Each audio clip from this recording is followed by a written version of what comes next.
네, 안녕하십니까. 김종길 국어논술학원 중일 설명회 오신 여러분 환영합니다. 저는 김종길 논술학원에서 초, 중, 등 원장을 맡고 있는 김용건이라고 합니다. 인사드리겠습니다.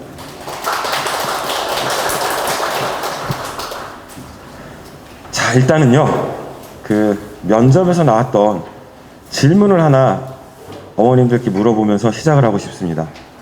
자, 책 두 권을 선택한 후 한 책을 활용하여 다른 책을 비판하시오.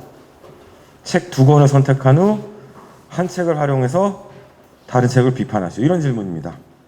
잠깐 시간 드릴게요. 책 두 권을 한번 떠올려 보십시오. 자, 혹시 떠올리셨나요? 혹시 생각하셨나요? 혹시 떠올리셨습니까? 좋습니다. 학생들한테 물어보면 지금 어머님들과 비슷한 상황이 벌어집니다. 갑자기 눈이 이렇게 밑으로 내려가요. 그 책을 갑자기 열심히 보는 척을 해요. 왜? 나한테 질문하지 말라는 거죠. 아직 두 권을 떠올리지 못했다. 자, 떠올리지 못한 이유는 뭘까요? 하나는 그걸 거예요. 두 권 막 책이 떠오르긴 하는데 어떻게 연결해야 될지 이 능력이 부족한 경우. 두 번째는 이 책 두 권 선택이 너무 중요하다 생각하는 거예요. 야, 어떤 책 두 권을 선택해야지 면접관이 쟤 공부 좀 하는데? 막 이런 느낌을 줄까? 엄청 고민하는 거예요. 딱 떠오른 책이 있는데 유치하지 않을까? 교체를 하는 거죠, 책들을. 근데 실제로 이 질문은요, 네가 얼마나 수준 높은 책을 읽었는지를 물어보고 싶은 질문이 아니에요. 어떤 책이든 상관없어요. 책 두 권을 갖고 네가 무엇을 할 수 있는지, 네가 사고력을 활용해서 어떤 가치 있는 얘기를 할 수 있는지를 물어보는 질문입니다. 전자의 고민은 일리가 있는 고민이죠. 이따 우리가 독서 토론 논술을 하면서 얘기는 하겠지만, 그런데 책 두 권 왜 연결을 잘 못 시킬까요? 학생들이 책을 읽는 방식이 잘못돼서 그렇습니다. 책은요, 단순히 거기 있는 내용을 그대로 줄줄 읽는 거 아무 소용없어요. 우리도 정말로 좋게 읽은 책, 인상 깊게 읽은 책, 내 인생의 책들이 있으시면 한번 생각해 보세요.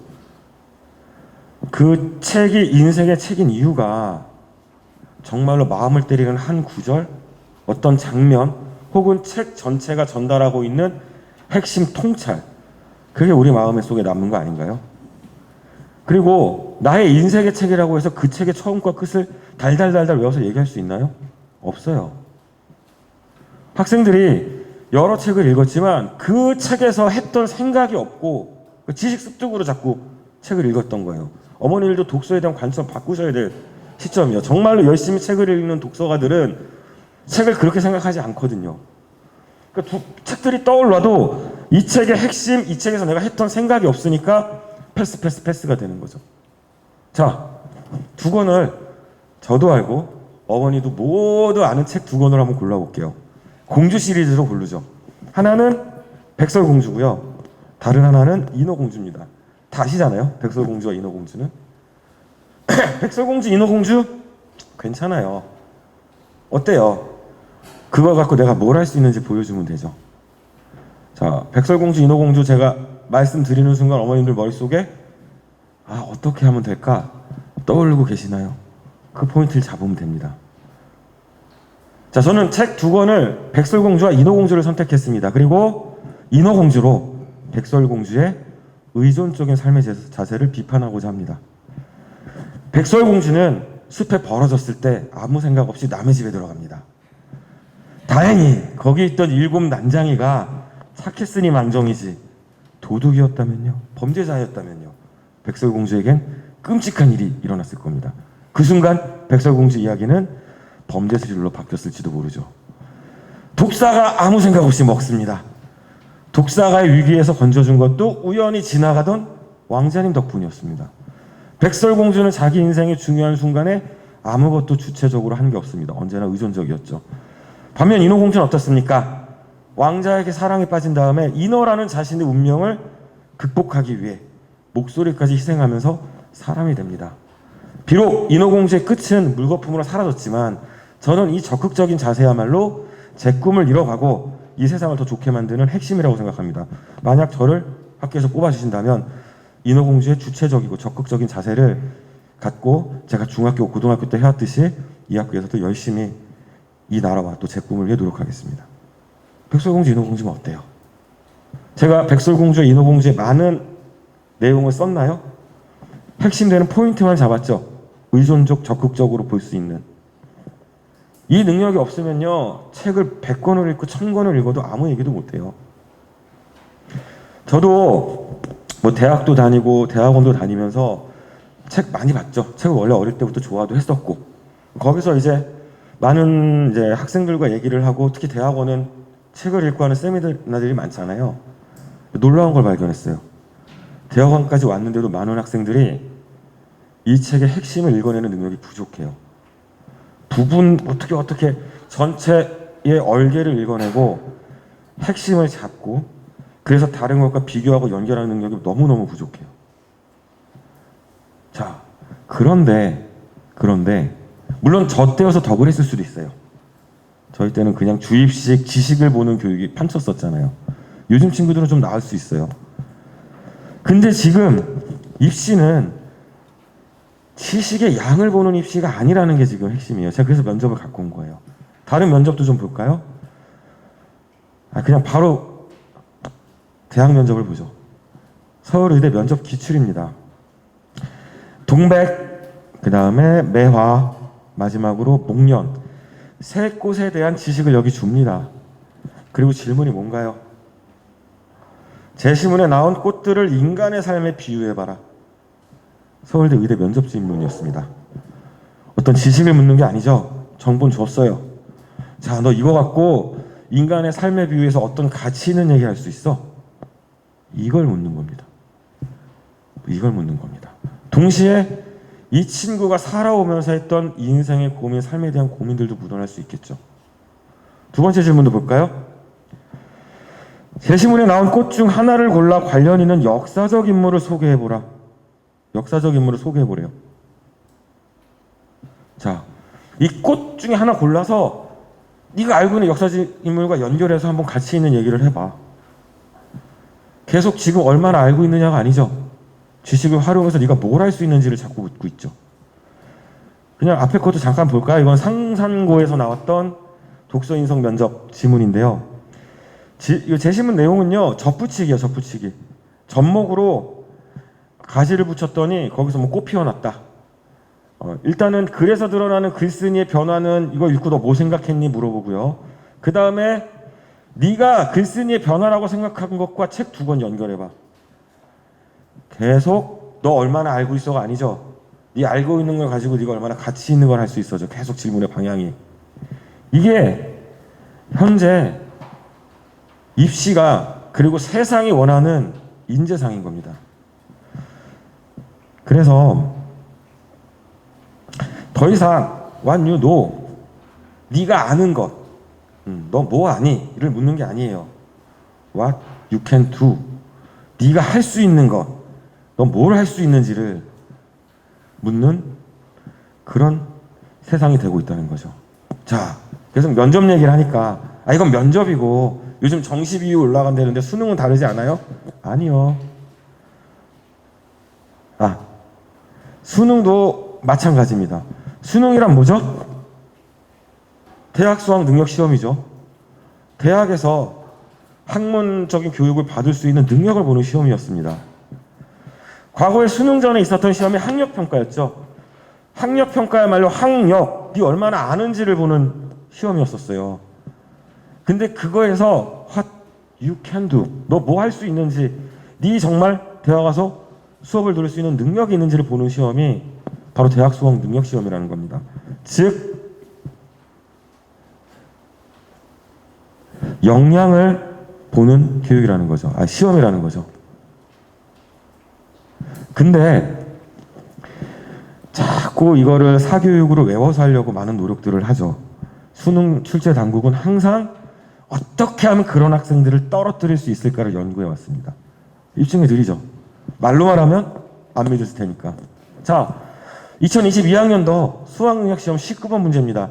여기 보기를 보시면 이육사에 대한 배경 지식을 주고 있어요. 이 초가라는 시를 어떤 배경에서 썼는지. 자, 지식 줬죠? 그리고 이 지식을 적용해서 A, B, C, D, E를 해석해보라는 문제예요. 이 지식을 토대로 딴 얘기하면 안 돼요. 자, 우리 애들 여기 자소사에 줄 긋고 외우죠. 이게 의미하는 것은 뭐며 여기서 무슨 표현법이 쓰였으며 너네 그거 쓸 수 없을걸? 필요 없어. 그리고 너네 외웠던 거에 갇혀서 그렇게만 작품 해석하고 외운 것만 답지 고르는 애? 응, 너는 필요 없어. 떨어져. 어떤 친구들? 새로운 지식을 만났을 때 이 지식을 능동적으로 제시문에 적용하고 올바른 추론을 할 수 있는 인재, 이런 사고력이 있는 인재, 지식을 활용할 수 있는 능력이 있는 인재를 뽑겠다는 게 지금 수능입니다. 내신도 이거 따라가고 있죠. 그래서 고등학교에서 선생님들이, 국어 선생님들이 시험 문제 낼 때 이런 선생님도 있어요. 나는 수능형이야, 그렇게 알고 있어. 외워서 안 된다는 거예요. 외부 지문 많이 나올 거고 처음 보는 이런 지식 주고서 적용하라는 문제 나올 거란 얘기예요.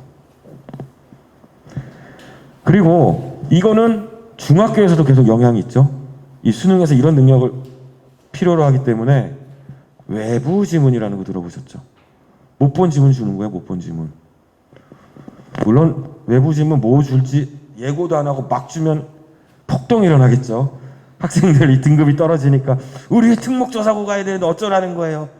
그 외부 지문 뭐 낼지 정도는 알려주시죠. 대신 해설 안 해주는 것 뿐이지. 왜요? 이 능력이 있다면 할 수 있으니까. 이 능력이 있다면. 그래서 이 능력이 부족하고 암기로 했던 친구들이 내신에 비해서 수능이 안 나오는 경우들이 있어요. 뭐 내신은 전교권인데 수능은 너무 안 되는 거예요. 대표적으로 조금 내신 받기 쉬운 학교의 전교 1등들이 수능은 처참한 경우가 굉장히 많아요. 제가 예전에 그 강남 쪽에서 입시 컨설팅 할 때 한 3, 4일 전에, 입시를 앞두고 3, 4일 전에, 이제 오면 어떡합니까? 김천고 전교 1등이에요.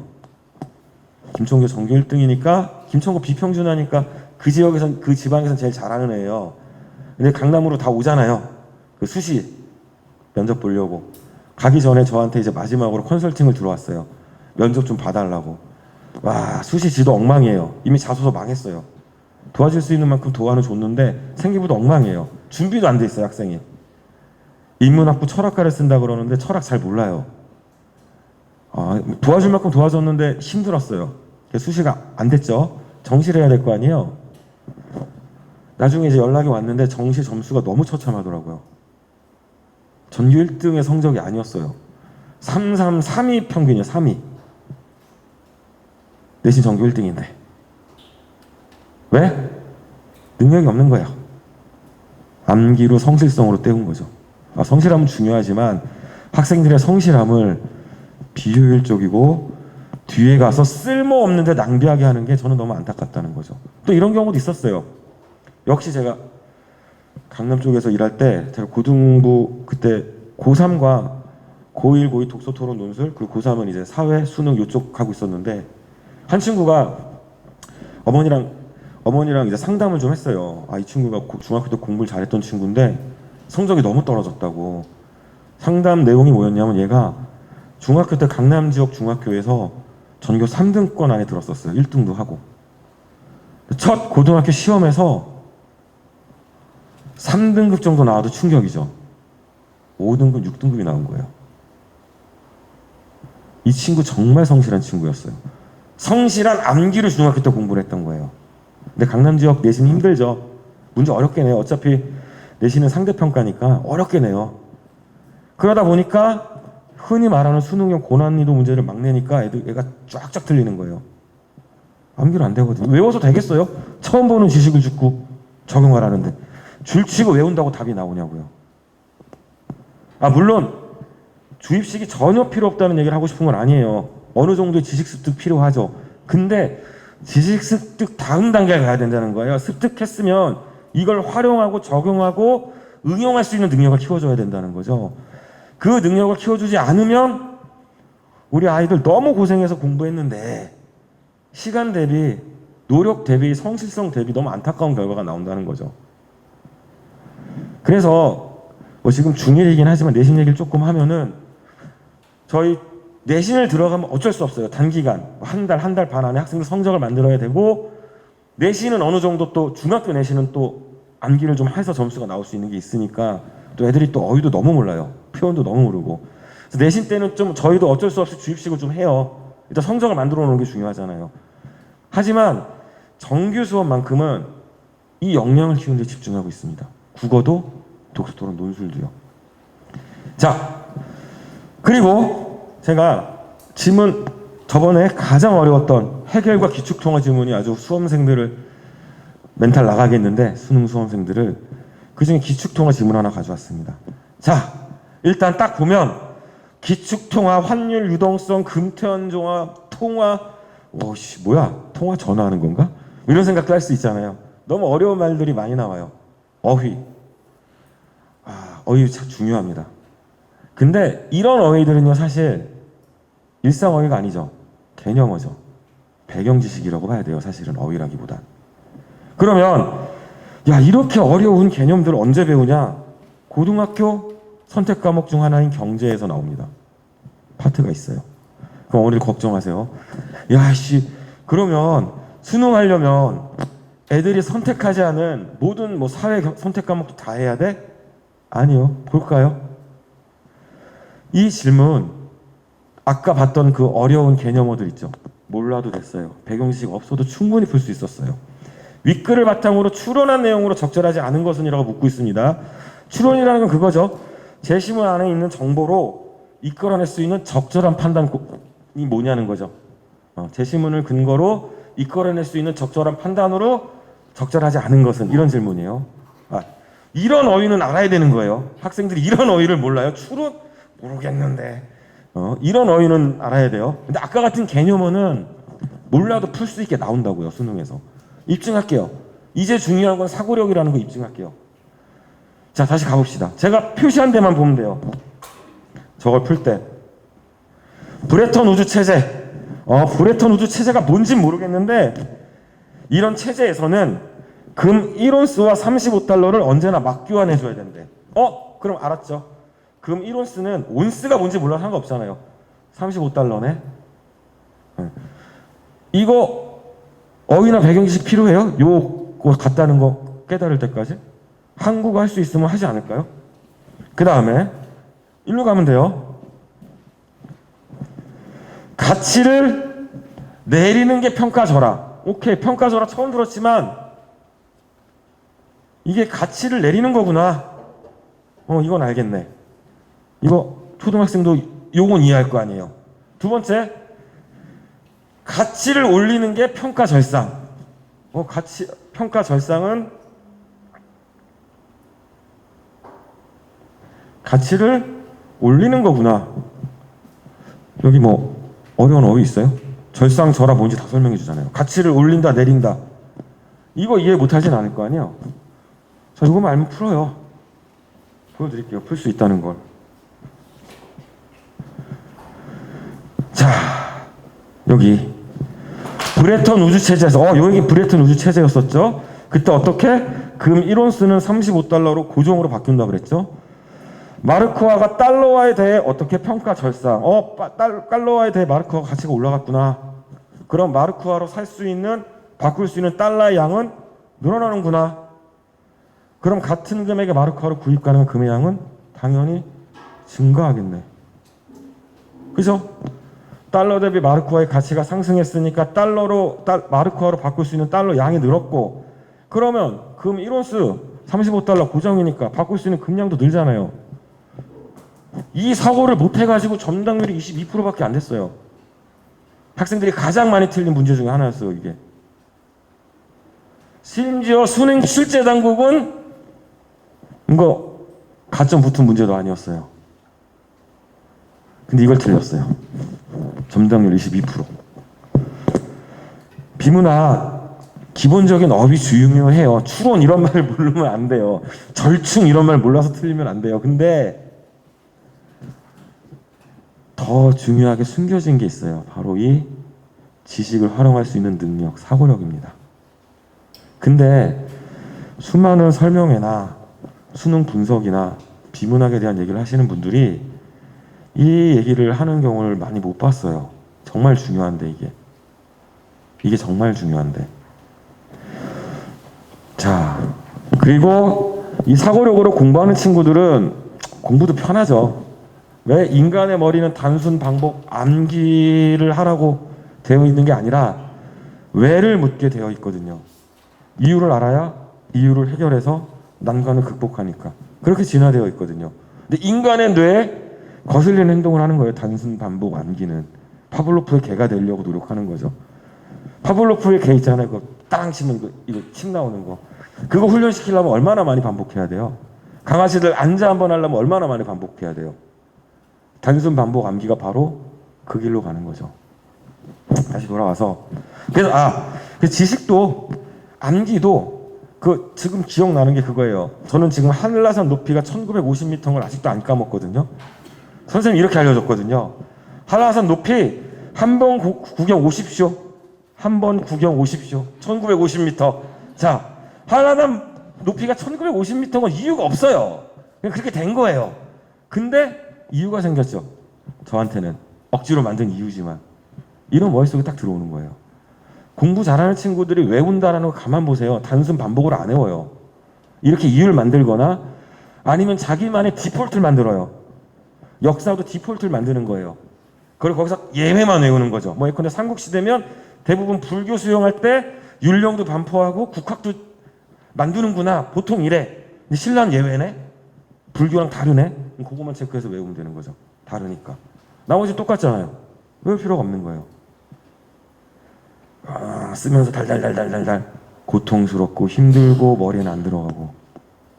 그래서 뭐 오늘 그 얘기까지 하기엔 너무 시간이 없으니까 지식을 습득하는 과정도 그렇게 비효율적인 방법, 인간의 뇌에 어긋나는 방법을 쓰는 거가 저는 되게 안타깝더라고요. 어찌됐든 다시 여기로 돌아와서 결국은 수능에서 계속 보고 싶어하는 능력은 지식을 활용하는 능력이라는 거죠. 자, 그래서 수능 국어 맨날 이 얘기하죠. 수능 국어는 사고력을 측정하는 시험이라고. 이 얘기 맨날 합니다. 수능 당국이. 그 다음에 수능 출제본부 국어 이해력 창의적 사고력 측정 문항 출제한다고 항상 얘기하고 있습니다. 그리고 이렇게 사고력을 측정하려고 막 노력했는데 수능 출제 당국의 전략에 성공했습니다. 외우는 친구들 떨어뜨리는 전략. 보십시오. 2019년부터 수학 점수예요. 이 최고점이 뭐냐면 표준 점수 최고점이거든요. 그냥 이 표준 점수가 높다는 건 뭡니까? 어려웠다는 거죠. 어려웠다는 거죠. 자, 만점 점수 810명, 140명, 표준 점수 11점 차이. 요때는 국어가 좀 쉬웠고 이때 137.4, 144점, 만점자 차이 거의 10배. 10분의 1이죠 또. 작년 147, 149, 28명. 아마 이 28명이면 이건 정말 충격적인 만점자 수죠. 양천구에 한 명 있을까요? 2명 있을까요? 이거 만점 받으면 다른 친구들과는 현격한 격차를 벌릴 수 있죠. 특히 스카이라면. 어머니들 의대에 지원하는 친구들이 어디서 떨어지는 줄 아세요? 국어 못해서 떨어져요. 국어 틀려가지고. 왜? 사고력은 단기간에 올라가질 않아요. 단기간에 올라가는 게 아니기 때문에. 자, 그래서 이 사고력을 보겠다는 건 계속 비문학 독서의 비중이 높은 거에서도 나타나고 있죠. 15문항에서 17문항. 자, 더 이상 반복적인 암기 외를 묻지 않는 경우, 그래서 수동적인 학습자들을 만들어내는 이런 주입식 교육으로는 한계가 있습니다. 다시 말씀드리지만 공부를 할 때 처음엔 어느 정도 암기는 필요합니다. 어휘 같은 거 암기가 필요한 영역은 있어요. 멈추면 안 된다는 거예요. 그 다음에 이해를 하고 적용을 해야 될 영역도 머리를 쓰기 귀찮으니까 몸으로 때우는 거예요. 문제 유형 외우고 반 외우고 수학 문제 풀다가 잘 안 풀려? 그럼 개념 적용해서 풀면 되잖아요. 내가 옛날에 이걸 어떻게 풀었더라. 기억나는 대로 써가는 거예요. 문제와 상관없이. 이거 황당한 과정을 거쳐서 황당한 답이 나오죠. 학생들 계산 실수하는 거요. 계산을 안 하고 암기해서 그럴 수 있어요. 계산 실수로 틀렸지? 아니요, 실력일 수 있어요. 계산 실수가 아니라. 계산을 보면서 하는 게 아니라 과거에 했던 기억을 살려서 막 하는 걸 수도 있어요. 확인해 보세요. 어쨌든 요걸로는 힘들다는 겁니다. 입시가 원하는 문제는 창의적 역량, 융합적 역량, 자기주도적 역량이 필요하죠. 그래서 영상은 아까 봤으니까 성공적인 입시를 위해서 어떻게 해야 되냐? 이 농부가 많은 농산물을 얻으려면 일단 논이 필요해야겠죠. 지식 습득 필요합니다. 가능하면 현명하게 이해로 습득하면 더 좋겠죠. 그렇지만 논만 넓다고 많이 농산물을 만들 수 있을까요? 기술도 있어야 됩니다. 어떻게 모내는지도 모르고 뭘 언제 줘야 되는지도 모르고 그러면 지식이 있어봤자 무쓸모죠. 결국은 이 기술도 있어야 됩니다. 사고력, 능력이 필요한 거죠.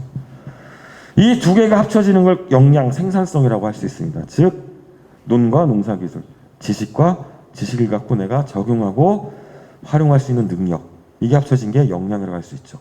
결국은 지금의 입시는 바로 이 역량을 보는 입시가 되고 있습니다. 결국 역량을 물어보면요, 주어진 문제를 해결하는데 필요한 지식은 당연히 묻어나올 수 있거든요. 그래서 더 이상 what you know가 아니라 what you can do로 가고 있다는 거, 이 점을 꼭 기억해 주셨으면 좋겠고요. 그래서 일단 제가 우리 학원에서 그럼 독서토론 논술은 어떻게 수업을 하고 어떻게 학생들의 역량을 길러주고 있는지를 먼저 잠깐 말씀드리도록 할게요. 이게 저희 독서토론 논술 교재를 그냥 가져왔고요. 교재를 따라가면서 설명을 드리겠습니다. 일단 저희 교재는요, 시작할 때 하나의 특징이 뭐냐면 이 비판적 읽기를 먼저 합니다. 이 책이 어땠고 인상 깊은 장면이 어떤지. 왜? 책을 다 읽고 책에 대해서 얘기를 하면요, 들은 수업 내용이 나와요. 학생들의 생각으로 나오지 않고. 그 다음에 책 내용에 대해서 학생들이 질문을 만들어서 얘기를 하면 그 질문을 가지고 책에 대해서 토론을 합니다. 이미 책에 대한 토론을 여기서 해버리는 거예요. 이 책과 연결될 수 있는 지식을 주고 그 다음 토론하면 답정너잖아요. 너 지식 갖고 얘기해보라고. 자유롭게 하기를 먼저 해줍니다. 그 다음에 나오는 게 바로 나와 연결짓기인데요. 여기서 주제는요, 감정을 느낀다는 것을 어떻게 알 수 있을까예요. 우리는 강아지 감정, 이 첫 번째 사례가 뭉치라는 강아지 사례거든요. 뭉치가 이제 좋다고 이제 개껌 물고 막 가고 제가 개껌을 딱 뺏었어요. 뭉치 어떻게 할까요? 막 이러겠죠. 저를 보면서. 주인인데 내가 줬던 건데. 자, 어머니를 그냥 여쭤보진 않을게요. 그냥 거수로 잠깐 의견만 좀 보여주세요. 왜 이때 뭉치는요, 화를 낸 걸까요? 화를 내지 않은 걸까요? 화낸 것 같다. 화내지 않은 것 같다. 낸 것도 같고 안 낸 것도 같고. 네, 좋습니다. 저도 그 주입식의 피해자이기 때문에 어떤 마음인지 충분히 이해합니다. 고통스럽게 하지 않겠습니다. 화를 낸 것 같다고 하는 친구들의 경우에는요, 뭘 보고 화를 냈다고 판단하는 걸까요? 표현. 겉으로 드러난 것을 보고 판단한 거죠. 정말로 뭉치 마음속에 감정이 있는지 아닌지는 확인할 길이 없어요. 철학적으로는 인식론적 차원인 거죠. 존재론적 차원은 확인할 수 없어요. 자, 두 번째 질문은 이겁니다. 그 영화 허라는 데서 나오는 사만다라는 인공지능이 이제 채팅을 하는 거예요, 주인공과. 정말 감정 있는 사람 같이 채팅도 하고 표현을 하는 거예요. 자, 감정 있는 건가요? 고민에 빠지겠죠. 뭉치 표현을 보고 감정 있다고 판단했던 친구, 표현이 감정 있는 건데, 근데 왠지 AI는 감정 없을 것 같아. 이런 고민에 빠지게 되는 거죠. 자, 이 고민은 뭐를 한번 돌아보라고 저희가 주는 질문이고 고민일까요? 우리는 인식론적으로 보이는 걸로 판단한 거에 불과한 것을 가지고 그럼 똑같이 적용을 해야 될 거 아니에요. 감정 표현하는 것처럼 보이면 사람도 동물도 AI도 똑같이 판단해야 될 거 아니에요. 근데 왜 다르게 판단하죠? 거기는 어떤 증명하지 않은 아주 나태한 어떤 전제가 있는 거죠. AI는 감정을 가질 수 없어. 왜? 기계니까. 그죠? 정말 입증할 수 있나요? 기계 감정을 갖지 못한다는 거.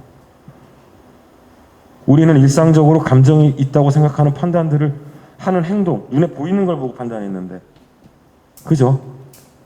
자, 그래서 나오는 게 두 번째 사례입니다. 이 주원이라는 친구는요, 사이코패스예요. 공감 못해요. 감정 없어요. 근데 감정 있는 척 연기를 해요. 우리가 볼 때는 감정이 있는 것처럼 보이겠죠? 감정이 있는 건가? 자, 이런 질문들을 하는 겁니다.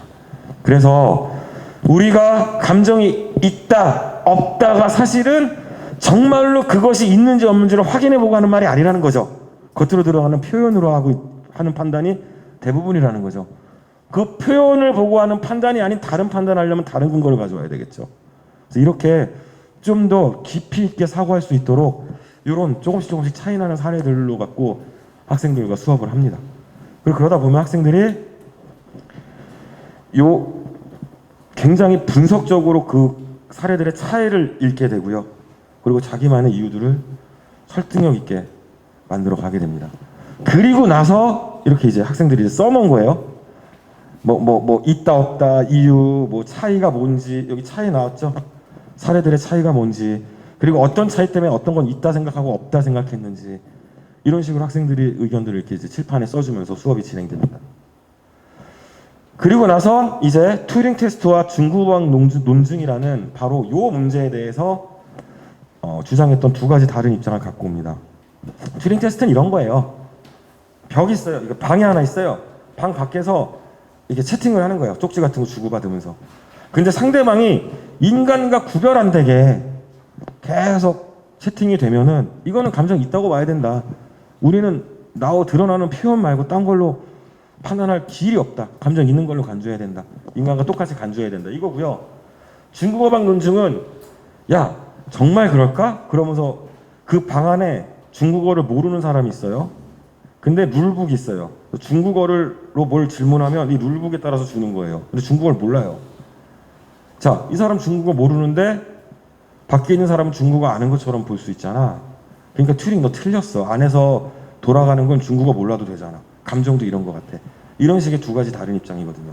정리하자면 튜링은 겉으로 드러나는 거 말고 우리가 알 수 있는 게 없으니까 드러나는 것만 보고서 판단해야 된다고요. 중국어방 논증을 한 존 썰은 뭐죠? 야, 드러나는 것만으로는 판단하면 문제가 생길 수 있어. 중국어 모르는 사람이 왔다 갔다 해서 중국어 아는 것처럼 보여도 얘는 룰북대로 한 걸 수도 있잖아. 이런 식의 얘기들을 하는 거죠. 물론 논쟁은 더 갑니다. 우리가 언어를 사용한다는 것 자체가 룰 따르는 거여서 존썰이 얘기한 중국어 자체가 언어 능력이다라고 막 얘기하면서 존썰로 틀렸다는 사람들도 있고요. 여러 가지 얘기들은 더 있는데 일단 두 가지 대표적인 지식을 줍니다. 그리고 나서 식물인간 사례에 대해서 좀 생각해 보고 나서 좀 넘어가죠. 시간이 좀 됐으니까. 이런 A도 감정이 있는 것으로 간주해야 할까라는 질문으로 토론을 하게 됩니다. 자, 우리 충분히 이 토론을 수준 있게 하기 위한 사고했었죠. 굉장히 중요한 거. 우리는 어떤 것이 감정이 있다고 판단할 때 어떤 기준으로 하고 있는가? 그리고 어떤 기준에 따라서 감정이 있다 없다를 판단해야 할까? 굉장히 중요한 기준에 대해서 충분히 얘기했고 그와 관련된 여러 가지 지식들을 알려줬죠. 자, 그리고 나서 토론을 하면은 이제 이 지식들을 가지고 이제 활용하게 되는 겁니다. 거기다 이제 근거들도 찾겠죠, 학생들이. 그러면서 이 수업 과정 안에서 지식을 활용하고 응용하고 그걸로 내 의견을 뒷받침할 수 있는, 가치 있는 얘기를 할 수 있는 능력들이 자라나는 겁니다. 동시에 저번 설명회 때 테마였던 고차원적 사고도 길러지겠죠. 아까 분석 자체가 굉장히 쉬운 분석은 아니잖아요. 물론 수업 때는 좀 쉽게 합니다만은. 예. 그러고 나면 이제 학생들이 이렇게 이 장면이요. 너무 즐겁게 V를 하고 찍었죠. 그리고 여기 학생들 의견을 이렇게 붙여놓은 거. 그리고 신호등 토론 같이. 그리고 토론도 처음에는 좀 이렇게 학생들 토론에 익숙할 수 있도록 한 가지 토론을 좀 하다가 지나가고 나면은요. 토론 주제에 맞게 여러 가지 토론을 병행하면서 이 학생들의 사고력이 좀 성장에 맞는 토론들을 주로 하고 있습니다. 교대 면접 질문 하나 나왔네요. 이 교대 면접 질문은요. A. 로봇을 보조교사로 사용하면 지식을 전달하는 교사의 역할 중 많은 부분을 개선할 수 있어 좋은 결과를 가져올 것이다 라는 A 입장과 아니다. B. 로봇은 감정을 느낄 수 없기에 학생과 진실한 관계를 맺을 수 없다. 그러므로 교사교서라 사용하는 건 적절치 않다. 조금 제시문은 더 길었어요. 근데 요점은 이거거든요. 이 두 입장이 나왔어요. 첫 번째 질문은 A와 B가 중요하게 생각하는 교육적 요소는 각각 무엇인가? 교대 면접이니까 당연히 이런 거 묻겠죠. 그다음 두 번째는 A와 B 중 누구의 입장이 더 타당하다 생각하나요? 이런 질문들이에요. 뭐 여러 가지 답이 있을 수 있겠죠. 뭐 면접 질문에 정답은 없으니까요. 근데 만약에 아까 우리 수업을 들었고 그 수업 내용을 기억하고 있는 친구라면 A 입장을 지지하면서 B를 비판할 때 충분히 할 수 있지 않을까요? 우리 수업 내용을. 그죠? 로봇은 감정을 느낄 수 없게라 그랬잖아요. 그죠? 네.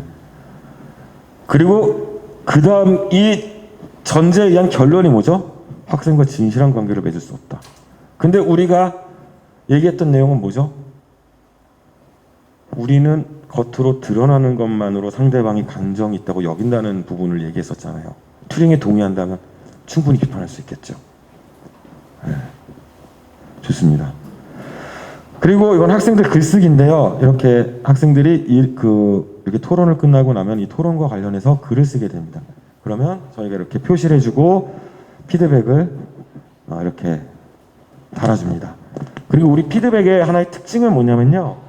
물론 맞춤법 너무 많이 틀리면 지적은 해주는데 맞춤법보다는 일단 첫 번째 논리적 구조를 잘 짜는 거, 그 다음에 학생들이 쓴 글에서 좀 더 깊은 생각을 할 수 있는 그런 피드백을 주는 거, 그쪽에 더 초점을 맞추고 있습니다. 그리고 글을 쓴다는 건요, 맞춤법 맞추고 하는 거는 그거 국어 공부하고 하면 좀씩 낮아요. 그럼 글을 내 생각을 논리 정연하게 설득력 있게 잘 풀어내는 게 중요하잖아요. 그게 되면 맞춤법은 나중에 고칠 수 있거든요. 그리고 그 맞춤법 같은 걸로 너무 그럼 애들이 글 쓰는 걸 두려워해요. 일단 생각을 편하게 풀어내고 생각이 잘 정돈돼서 자리 잡게 하는 것, 이게 먼저여서 중1, 초등학교 중1, 뭐 중2 정도까지도 그쪽을 좀 집중적으로 피드백을 하고 있습니다.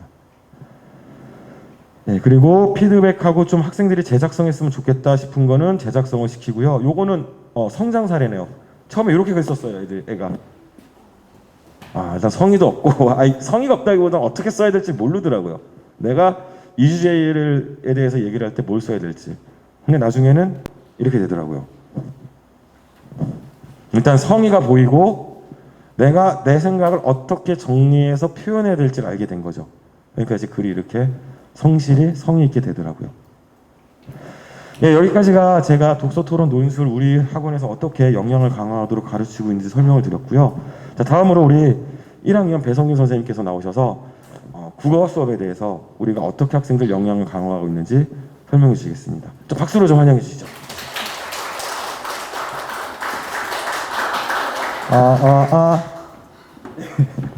네, 안녕하세요. 저는 이제 국어 부분 설명을 맡은 김종길 국어논술학원 중1 팀장 배성균입니다. 네, 이제 본격적으로 설명을 하기에 앞서서 간단한 질문을 드릴 건데, 혹시 우리 아이가 초등학교 때부터 국어학원을 다녔다 하는 학부모님 계신가요? 초등학교 때부터. 네, 아마 거의 안 계시거나 계셔도 아마 몇 분 정도 계실 것 같아요. 영어나 수학에 비해서 초등학교 때부터 국어학원을 다니는 학생들은 현저하게 적은데 왜 그럴까요? 간단합니다. 그 이유는 아이들이 필요성을 느끼지 못하기 때문입니다. 사실 초등학교 때 아이들에게 국어는 너무 쉽습니다. 왜냐하면 초등학교 교육과정에서의 국어의 목표는 아이가 국어를 좋아하도록 하게 할 것입니다. 때문에 초등학교에서 국어 선생님들은 마치 황희정승이 되어야 합니다. 어떤 아이가 대답을 하면 너의 생각이 좋구나, 잘했다 라고 말을 해줘야 되고요. 또 저게 다른 대답을 해도 너의 생각 또한 좋구나, 잘했다 라고 대답을 해줘야 됩니다. 이렇게 아이들이 다 자기가 칭찬을 듣다 보니까 국어가 너무 쉬워지게 되고, 때문에 굳이 국어학원을 다닐 필요성에 대해서 못 느끼게 됩니다. 하지만 이제 틀린 것을 틀렸다고 하고 정답과 오답이 확실하게 나누어지는 중등 국어를 접하는 순간 이제 국어는 영어와 수학처럼 어려운 과목이 됩니다. 그런데 초등국어와 중등국어도 이렇게나 달라지는데 그렇다면 중등국어와 고등국어는 또 얼마나 달라질까요? 그런데 아이러니하게도 중등국어와 고등국어는 문제 적용하는 방식이 조금 달라질 뿐이지 핵심 개념에 대해서는 거의 변하는 게 없습니다. 네, 지금 여기에 나와 있는 건 이제 고등학교에서 다루고 있는 문학 개념입니다. 현대시에서는 뭐 시적 화자, 운율, 심상, 비유, 상징, 시상, 전개 방식, 표현 방식, 화자의 어조, 정서, 태도에 대해서 다루고 있고요. 현대 소설에서는 서술자와 시점, 인물, 사건, 배경, 구성 등에 대해서 다루고 있습니다. 다음에 이제 중등에서 다루고 있는 문학 개념에 대해서 보자면 첫 번째 운율이 있고요. 그 다음에 심상과 상징, 뭐 비유, 표현 방법, 시적 화자, 시적 화자의 어조, 정서, 태도. 소설에서는 인물, 사건, 배경, 구성, 서술자와 시점. 네, 보시면 알겠지만 고등학교에서의 문학 개념과 중학교에서의 문학 개념은 크게 달라지는 것이 없습니다. 왜 그럴까요? 그것은 지금 우리의 교육과정이 브루너의 나선형 교육과정이 있기 때문입니다. 브루너의 나선형 교육과정이라는 것은 학년이 올라갈수록 같은 내용을 심화, 반복, 적용함으로써 학습자에 맞춘 수업을 하는 것을 말하는데 쉽게 말하면 초등학교 때부터 고등학교 때까지 배우는 핵심 개념은 정해져 있는 거예요. 하지만 학년이 올라가면서 그것을 심화하고 반복하고 적용하면서 올라가는 거죠. 그러다 보니까 이 이론 자체가 초등학생들이 하는 것이나 학자, 뭐 박사, 석사들이 하는 것이나 지적 활동은 근본적으로 동일하다는 이 가설 안에서 만들어졌기 때문에 이제 학부모님들의 아이들, 즉 중학생들도 핵심 개념에 대해서 제대로 이해를 하고 있고 또 어떻게 문제에 적용하는지까지 안다면 중학교 문제가 아니라 그 이상 고등학교 문제, 더 나아가선 수능 문제까지도 적용을 할 수 있게 되는 겁니다. 그렇다면은 우리가 중학교에서 해야 되는 것은 무엇일까요? 바로 핵심 개념에 대해서 완벽하게 이해를 해놓고 다양한 문제에 대해서 올바르게 적용하는 방법을 아는 겁니다. 그래서 저희 김종길 국어논술학원에서는 새로운 것에 대해서 완벽하게 배우고 그 배운 것에 대해서 자신의 것으로 익히는 이 학습, 제대로 된 학습을 하는 것에 중점을 두고 있습니다. 먼저 이제 문학 개념에 대해서 다룰 때 저희는 얘들아 이 시점 정말 많이 나오니까 빨리 외워 이렇게 가르치진 않습니다. 개념어에 대해서 정확하게 설명을 해주고 이해하기 쉽도록 학습 포인트를 딱 잡아서 알려주고 있습니다. 예를 들어서 이 시점을 수업한다고 한다면 얘들아 이 시점이라는 것은 보일 시자에다가 점은 점점자를 써가지고 보는 점이야.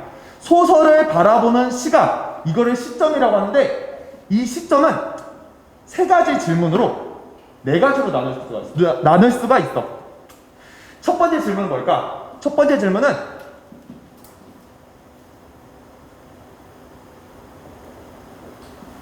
나의 유무야. 작품 안에 나가 있으면 우리는 이거를 1인칭이라고 하고 작품 안에 나가 없고 작품 밖에 있는 서술자가 작품을 서술하고 있으면 우리는 이걸 3인칭이라고 해. 두 번째, 1인칭을 나누는 두 번째 질문은 뭘까? 두 번째 질문은 나가 나에 대해 서술하고 있는 거야.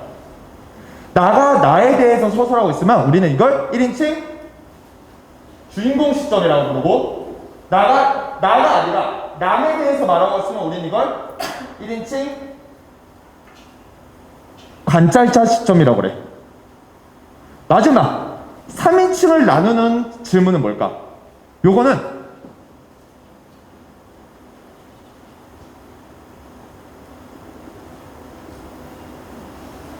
심리를 직접 서술하는 거야. 심리에 대해서 직접적으로 서술하고 있으면 우리는 이걸 전지적 작가 시점이라고 배우는데, 전지적 작가 시점이라는 건 완전할 전자에 알 직자를 써서 완전히 알고 있는, 마치 신의 입장에서 썼다는 소리야. 모든 것에 대해서 다 알고 있다 보니까 등장인물의 행동이나 대사는 물론이고 등장인물의 심이나 성격까지도 직접적으로 서술해 줄 수가 있는 거야. 하지만 독자의 상상력을 제한한다는 약점이 조금 있지. 예를 들어서 선생님이, 너희들은 믿기지 않겠지만 김종길 국어논술학원에서 최고의 킹카 선생님이라고 가정을 해볼게. 그래서 선생님 막 이렇게 하면 막 학생들이 잘생겼다고 막 따라와. 근데 선생님이 이제 벽에서 이렇게 딱 눈을 감고 생각에 잠겨 있는 거지. 그럼 학생들은 상상의 나래가 펼쳐지겠지. 아, 선생님 환경오염에 대해서 걱정하고 있나 보다. 아니야, 대한민국의 교육 현실에 대해서 걱정하고 있는 거야. 여러 가지 상상을 하겠지만 전지적 작가 시점이 되면, 아, 배성균 선생님이 어제 먹다 남긴 카레가 쉬었을까 안 쉬었을까를 걱정하고 있다. 이렇게 상상을 제한시켜버리는 거야. 이게 바로 전지적 작가 시점이야. 반면에 심리에 대해서 직접적으로 서술하지 않으면 우리는 이걸 3인칭 관찰자 시점이라고 해요.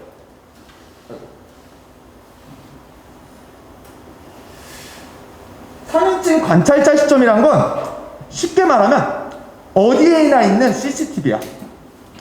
어디에나 있기 때문에 등장인물이 저 끝에 땅끝마을에 가 있든 또는 뭐 하수구 밑에 숨어있든 옷장 속에 숨어있든 모두 다 서술이 가능해. 하지만 CCTV다 보니까 행동과 대사는 담아낼 수 있어도 나의 생각까지 알 수 없지. 예를 들어서 여기 있는 CCTV가 있는데 이 CCTV가 선생님의 생각까지 알 수 있을까? 이건 모르겠지. 하지만 선생님 막 덜덜덜 떨리는 팔다리, 덜덜덜 떨리는 목소리를 본다면 아, 긴장을 하고 있구나라고 유추를 해볼 수 있겠지. 네, 지금 이렇게 아이들에게 설명을 하는 데 있어서 개념어에 대해서 확실하게 말을 해주고 예시라던가 아니면은 학습 포인트를 잡아서 아이들에게 수업을 하고 있습니다. 이렇게 아이가 개념에 대해서 이해를 한 후에는 그러나 단순히 이론에서만 끝나는 게 아니라 문제에 적용하는 방법에 대해서 배우고 있습니다. 보시면 알겠지만 이 문제는 시점에 대한 문제입니다. 보기에 나가 등장하고 있나요? 보시면 알겠지만 나는 등장하지 않고 등장인물의 이름만 등장하고 있습니다. 그러면 일단 3인칭이죠. 3인칭을 나누는 질문. 등장인물 심리에 대해서 직접 서술하고 있나요? 봤더니 문득문득 혐오감까지 느끼고 있었다. 직접 서술하고 있나요? 그럼 이 질문은 전지적 작가 시점이 됩니다. 전지적 작가 시점이라는 건 모든 것을 알고 있는 신의 입장에 쓴 거기 때문에 정답은 4번이 되는 겁니다. 이런 식으로 아이가 개념에 대해서 완벽하게 이해를 하고 어떻게 문제를 적용하는지까지 안다면 아이는 이제 2020년 수학능력 시험까지도 적용을 할 수 있게 됩니다. 보기를 볼게요. 보기에 보니까 첫째는 서술자가 등장인물의 내면 심리나 사건을 설명하는 것이다 라고 나와 있어요. 나가 설명한 게 아니라 서술자가 설명하라고 있네요. 그러면 일단 3인칭입니다. 그리고 내면 심리까지 서술하고 있다고 하니까 이건 3인칭의 전지적 작가 시점이 되겠네요. 둘째를 보니까 서술자가 인물의 외향이나 행위만을 묘사하고 있대요. 나가 설명하는 게 아니라 서술자가 설명하고 있고, 그렇기 때문에 일단 3인칭이죠. 그리고 행위만을 묘사하고 있으니까 이거는 3인칭 관찰자 시점입니다. 다음, 셋째에서는 서술자가 누면 나로 시선을 제한하여가지고 다른 인물의 외향이나 행위를 묘사하고 있다고 하네요. 나가 들어갔으니까 일단 1인칭이겠죠. 그리고 외향이나 행위를 다른 인물의 외향이나 행위를 묘사하고 있으니까 이건 1인칭의 관찰자 시점이 됩니다. 지금 중1에서 배웠던 개념과 적용하는 방법을 배우니까 수능 문제까지 적용을 할 수 있게 됩니다. 이것은 문학에만 한정되는 게 아니라 문법도 마찬가지입니다. 지금 이제 여러분들의 방향을 기준으로 해서 왼쪽에 보이는 게 이제 중1에서 다루고 있는 어휘 체계와 양상이라는 문법 단원입니다.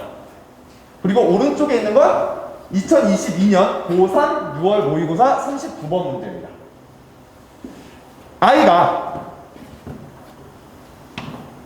이 문법을 배울 때 동은 이의어라는 것이 같을 동자의 소리 음자, 소리가 같고 다를 이자의 뜻 의자, 뜻은 다른, 소리는 같지만 뜻이 다른 것이 동음 이의어라는 것을 이해하고 다이어, 마늘 다자의 뜻 의자, 어떤 단어의 중심 의미가 있고 이 중심 의미와 연결된 많은 의미가 있는 것이 다이어라는 걸 안다면 고3 문제를 풀 수가 있습니다.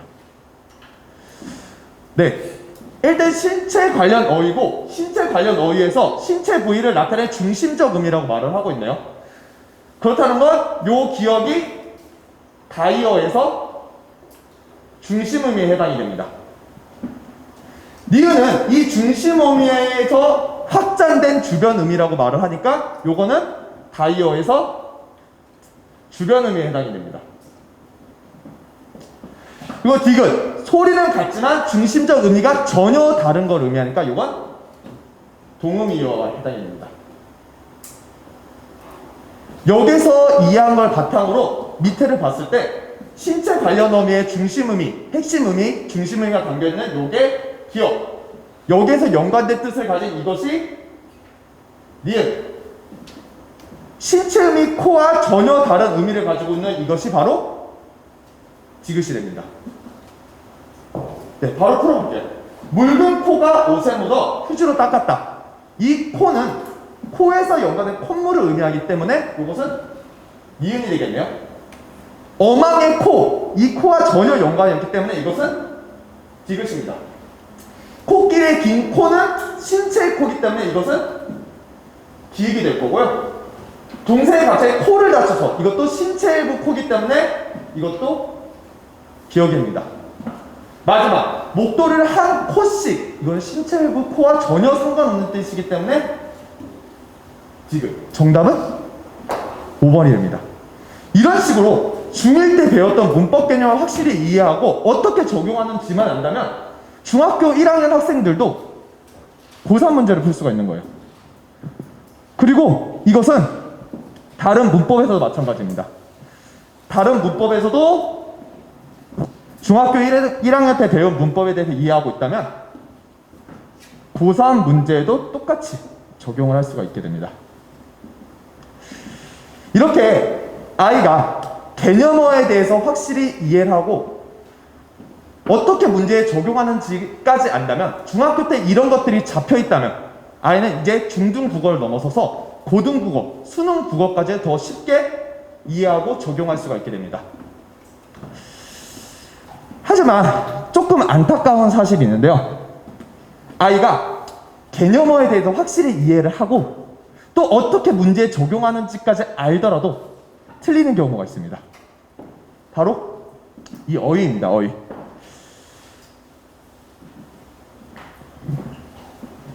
이거는 이제 제가 수업 시간에 실제로 했던 시고요. 김소월의 먼 후일이라는 시입니다. 제가 수업 시간에 낭독을 했습니다. 당신이 속으로 나무라면 무척 그리다가 잊었노라. 어떤 똘똘한 학생이 손을 번쩍 들고 질문을 합니다. 선생님, 여기서 나무가 상징하는 것이 무엇인가요? 네, 실제 있었던 질문입니다. 여기 나무가 상징하는 게 뭘까요? 아니죠. 여기서 나무는 나무라다를 말하는 거죠. 이 아이는 이 나무라다라는 어휘를 모름으로써 이 시를 당신 속으로 나무, 라면으로 전혀 다르게 해석을 하게 됩니다. 이처럼 어휘를 몰라버리면 작품을 제대로 해석할 수가 없습니다. 또 다른 예시를 하나 볼게요. 여기에서 가장 많은 오답을 찍었던 번호가 몇 번일까요? 예상이 되시죠? 정말 장난이 아니고 지금 딱 아이들이 현 상태가 이렇습니다. 정말 2번이 정말 압도적인 오답을 가지고 왔습니다. 왜냐면은 아이가 이 시는 배웠기 때문에 이 시는 이해하고 있는 겁니다. 그리고 이 기억이 겉이고 속과문리가 겉과 속이 다르다는 것까지도 이해를 하고 있어요. 근데 봤더니 자기가 아는 사자성어가 없는 겁니다. 근데 겉과 속 쪽에 겉은 바삭하고 속은 촉촉하다고 말을 하니까 아, 겉과 속이 다르구나, 정답 2번 이렇게 찍어버리는 겁니다. 이게 지금 아이들의 현 어휘 수준입니다. 때문에 저희 김종길 국어 논술 학원에서는 저희의 자체 단어장을 통해서 일주일 동안 교과서 제재 속 어휘, 사자성어, 속담, 비문학 어휘, 필수 국어 개념 등을 골고루 다뤄줌으로써 최소한 아이가 국어 개념을 완벽하게 이해하고 있고 어떻게 문제에 적용하는지도 아는데 문제를 틀리는 일은 없도록 하고 있습니다. 지금까지 아이들에게 어떻게 가르치는지에 대해서 말씀을 드렸는데 사실 아이들에게 있어서 좋은 가르침은 당연히 중요합니다. 너무나도 중요하죠. 하지만 EBS의 교육대기획에서 서울대 학생들과 보통 학생들을 비교해서 연구했던 게 있어요. 근데 서울대 학생들만이 가지는 공통된 습관이 있었습니다. 그건 바로 아이들이 배우는 것에만 집중을 하는 게 아니라 그 배운 다음에는 그것을 자신의 것으로 소화하는 자습 시간을 어떻게든 확보했다는 겁니다. 때문에 저희 학원에서도 아이들에게 좋은 가르침을 주는 것은 물론이고 클리닉과 과제를 통해서 아이가 배운 것을 자신의 것으로 체화할 수 있는 그런 시간을 가지고 있습니다. 일단 정규 수업을 통해서 저희는 이제 좋은 가르침, 좋은 배움을 추구하고 있고요. 클리닉을 통해서 이제 자신의 것으로 체화하는 시간을 가지고 있는데 일단 저희는 일주일마다 주간 김종길이라는 테스트를 봅니다. 이 테스트를 통해서 아이가 자신이 배웠던 것을 문제에 적용시켜서 풀어보고 문제에 적용시켜 푼 다음에는 오답 노트를 작성함으로써 자신이 틀린 것에 대해서 다시 한번 점검을 하고 수업 시간에 선생님이 이 문제를 다시 한번 풀어줌으로써 한 가지 개념을 반복적으로 학습해서 하는 반복학습을 하고 있습니다. 그 후에는 이제 클래스 시간에는 어휘 테스트를 봄으로써 아이가 어휘를 더 성실하게 외울 수 있도록 계속해서 압박을 하고 있고요. 3개월마다 한 번씩은 종길고사라는 걸 봅니다. 이 종길고사를 통해서 아이가 지금 학습에 대한 이해 정도가 어느 정도인지 보고 만약에 수업을 제대로 이해하지 못하는 학생들이 있다면 저희가 학부모님들한테 전화를 드려서 아이의 학습 상황을 공유하고 어떤 학습 방향으로 나아갈 건지 상담 전화를 드리고 있습니다. 그리고 이제 이 부분을 많이 모르시는 학부모님들이 많이 계시는데 김종길 국어 논술학원 중등반이라고 네이버에 검색해 주시면 홈페이지가 나올 거예요. 거기서 마이 페이지에 학생 관리 들어가시면 로그인 하시면 어머님들께서도 아이들이 주간 김종길에서 몇 점을 맞았는지 종길고사에서 몇 점을 맞았는지를 볼 수 있습니다. 이를 통해서 아이들은 자신의 학습 정도를 알므로써 학습에 대한 강한 동기부여가 될 거고요. 어머님과 함께 학습의 방향을 추구함으로써 아이 스스로도 자기 점검의 시간을 가지게 됩니다. 논술에서는 이제 한 줄평을 작성함으로써 이제 작품에 대한 해석, 자기만의 생각을 들어보고 있고요. 그리고 독서논술 수업을 한 주에는 독후감을 작성하고 토론을 한 주에는 논설문을 작성함으로써 아이들이 사고력을 증진시키고 논리력을 향상할 수 있도록 중점을 두고 있습니다. 저희 이제 수업 시간표 같은 경우는 클리닉 시간표 같은 경우는 수요일, 목요일, 금요일 오후 4시에서 9시까지 진행이 되고요. 보통 1시간 정도 진행이 된다고 생각하시면 될 것 같습니다. 정규 강의는 3시간 정도 진행이 되며 주말반 같은 경우는 10시, 2시, 6시 반이 있고 수요일 반 같은 경우는 6시 반이 있습니다. 그래서 마지막으로 최종 정리를 하자면 정규 수업은 국어 90분, 논술 90분으로 이루어져 있습니다. 그리고 과제 같은 경우는 정규 수업 과제는 국어는 이제 저번 시간에 배웠던 문제에 대해서 복습 문제를 푸는 거, 논술에 대해서는 독서 논술 주에는 책을 제대로 읽어오는 거, 토론 주에는 토론 주제에 대해서 조사를 해오는 거. 클리닉 과제는 지난주 국어를 복습해야지 테스트를 볼 수 있겠죠.